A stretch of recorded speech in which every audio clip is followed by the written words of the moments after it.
النهارده بقى فيديو تاني من فيديوهات المركونة عندي من فيديوهات رمضان. الكنافة بالقشطة الكدابة او بالمهلبية. خلاص. فهنا هجيب اللبن، هعاير بالكوباية العادية بتاعتنا. كل كوباية من دول بتاخد معلقة سكر ومعلقة نشا. تمام، حسب انت هتعملي كمية قد ايه. انا هنا عملت مقدار حوالي 3 كوبايات، اللي هو مقدار كيس لبن. فهحط لكل كوباية هحط لها معلقة سكر ومعلقه نشا. انا حطيت 3 كوبايات، حطيت لهم بقى ايه، مش كوبايه، انا حطيت زودت معلقه كمان عشان يبقى طعم المهلبيه حلو. يعني احنا بنحبها حلو مش عادبه قوي، بس اللي ما بيحبش الحاجه مسكره قوي هيحط معلقه واحده.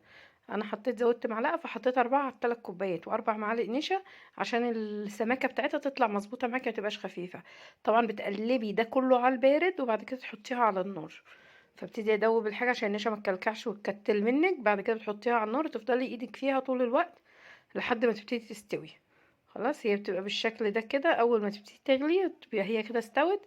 تحطيها في طبق وبتغطي وشها بكيس بلاستيك علشان ما تعملش قشرة، وتسيبيها لحد ما تبرد. في الوقت ده بتجهزي الكنافة بتاعتك. ده نص كيلو كنافة، حطيت عليه نص كوباية سمنة ودعكته كويس جدا بالسمنة، وحطيت سمنة في الصينية كتير.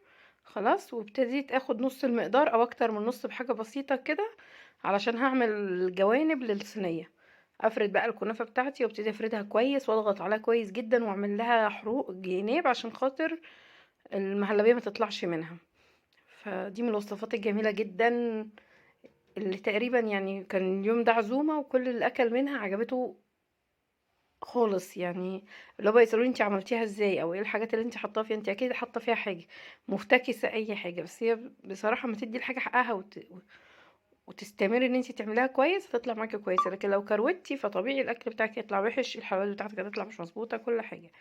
فهنا عملت الجوانب بتاع الصينية وحطيت المهلبية بتاعتي كلها، وابتديت احط الجزء الباقي من الكنافة. افرده كده بايديا عشان خاطر ما احطوش مرة واحدة ويتكلكع مني او تبظبظ بقى من الوش وتتحروق وكده. اللي هو انا عايزه المهلبيه في النص بس، مش عايزاها تبقى ظاهره على الوش، مش عارفه ايه الجناب الكلام ده. فهنا ظبطت ودوست على قد ما قدرت بالراحه عشان خاطر ما تبش مني. دخلتها الفرن على الشبكه اللي في النص على درجه حراره 180 لحد ما استوت. طالعه القعر بتاعها تحفه والوش كان برضو جميل. لو خدتوا بالكم وانا بقلبها، قلبتها على صينيه وابتديت اسقيها. الشربات بتاعنا اللي احنا بنعمله العادي، هتحطي مثلا كوبايه ونص سكر قصادها كوبايه ونص ميه، تحطي نص ليمونه وتسيبيه يغلي على النار. ما تقلبيش فيه في الاول عشان ما يسكرش منك ويعمل كريستالات كده. وبعد كده هو بيغلي بقى لحد ما يتعمل يعني. اسقي بقى شربات زي ما تحبي. احنا بالنسبه لنا بنحب الحاجات المعسله اللي هي بتبظ عسل كده.